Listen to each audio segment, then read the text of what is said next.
ॐ ह्रीं हिरण्यवर्णां हरिणीं सुवर्णरजतस्रजां चन्द्रां हिरण्मयीं लक्ष्मीं जातवेदो महावः तां महावः जातवेदो लक्ष्मीमनपगामिनीं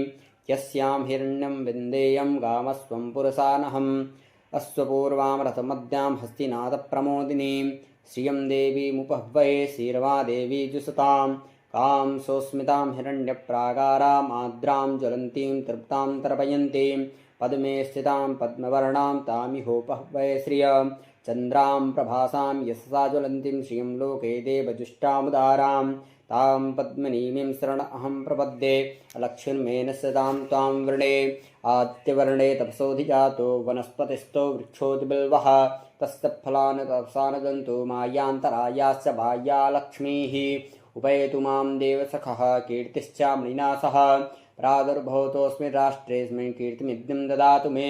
क्षुप्तिपासामलां ज्येष्ठामलक्ष्मीं नाशयाम्यहम् अभूतिमसिमिद्धिं च सर्वां निर्गुणत मे गृहात् गन्धद्वारां दुराधरसां नित्यपुष्टां करीषणीम् ईश्वरीं सर्वभूतानां तामिहोपह्वये श्रियं मनसः काममाकुतिं वाचः सत्यमसीमहि पशूनां रूपमन्यस्य मयि श्रीशयतां यशः कर्दमेन प्रजा भूता मयि सम्भव कर्दमा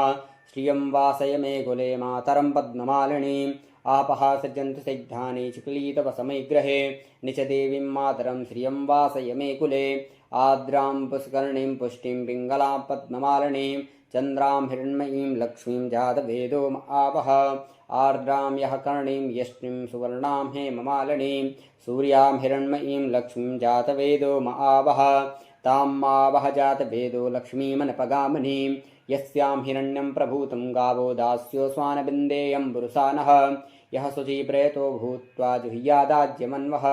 सूक्तं पञ्चदशर्चं च श्रीकामः सततं जपेत् पद्मान्ने पद्मविपद्मपत्रे पद्मप्रिये पद्मतलायताक्षी विश्वप्रिये विष्णुमनोनुकूले तत्पादमं पद्मं महिषं निधत्स्व पद्मानने पद्म ऊरु पद्माक्षी पद्मसम्भवे तनवे भजति पद्माक्षी येन सौख्यं लभाम्यहम् अश्वदायी गोदायी धनदायी महाधने धनं मे जुस्तां देवी सर्वकामाश्च देहि मे पुत्रपौत्रधनं धान्यं हस्तस्वासुतरीरथं प्रजानां भवशी माता आयुषमन्तं करोतु मे धनमग्निर्धनं वायुर्धनं सूर्यो धनं वसुः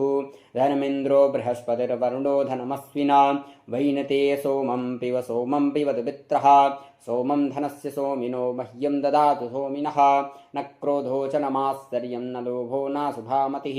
भवन्ति कृतपुण्यानां भक्त्या श्रीसूक्तजापिनां सरसिजनिलये सरोजहस्ते धवलतमान् सुगन्धमाल्यशोभे भगवति हरिवल्लभे मनुज्ञे त्रिभुवनभूतिकरी प्रसीद मह्यां विष्णुपत्नीं क्षमां देवीं माधवीं माधवप्रियां लक्ष्मीं प्रियसखीं भूमिं नमाम्यं चितवल्लभां महालक्ष्म्यै च विद्महे विष्णुपत्न्यै च धीमहि तन्नो लक्ष्मी प्रचोदयात् आनन्दः कर्दमाश्चेदश्चिक्लीत इति विश्रुताः ऋषयः श्रियः पुत्राश्च श्रीर्देवी देवतामताः ऋणरोगादिरारिद्रापावच्छुतमृत्तवः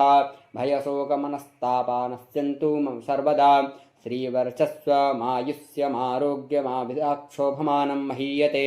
धनं धान्यं वसं बहुभक्तिलाभं शतसंवत्सरं दीर्घमायुः दीर्घमायुः